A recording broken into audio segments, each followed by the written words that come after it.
کتونکو په ممتاز آباد کې به د پارټۍ په بیس نه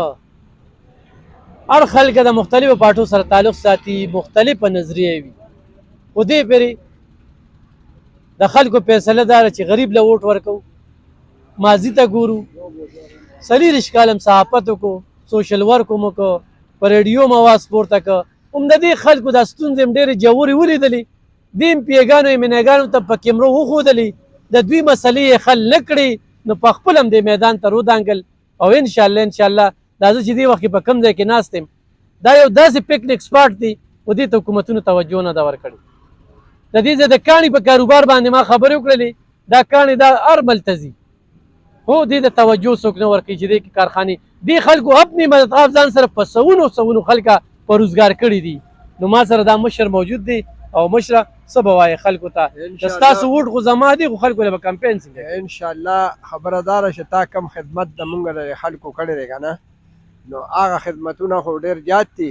او دا خدمت نیم په مونږ راغی نو دا به راسره ښه په ایماندارۍ کوو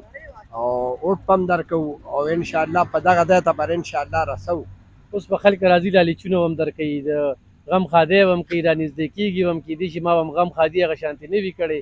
خو اواز به مې پورته کړی. اواز دې پورته کړی، په اواز دې مونږ منو، بلکل دې منو انشاءالله. په مونږ د څه خدمت هم راځي، د دې نه بغیر هم نور څه وایه نو اب هم کوو انشاءالله. بس دغه چې په یوکرین باندې ټاپه انشاءالله. ګرانو کتونکو په خپله غریبۍ کې خوشحاله یم، چاته دا نه ویم مزدوري وکړم، ګاډي کې تیل واچوم، او چې په کومه ورځ مې په ګاډي کې تیل وي په هغه ورځ به یو وړښت ته ځم. دغه 15 ورځې دي، او انشاءالله همداسې مشران لکه دا ممتاز آباد کې، داسې نور آباد کې، هلته تسبیح الله صاحب به چې کوم دی کلي په کلي کور په کور به خلکو ته ور وایي چې ورور هم ولاړ دی غریب، دغه شانتې دا مشر دی به خپله دلته کې انشاءالله دغه کوي. او دې خلکو ته دا وایم چې د پاټو نه روزئ، پاټۍ ستاسو په خپل ځای دي به ډېرې مستایلې، د خپلې حلقې سوچ کوئ، ملک به خو چېرې موږ ته په ملک کې موقع میلاو شوه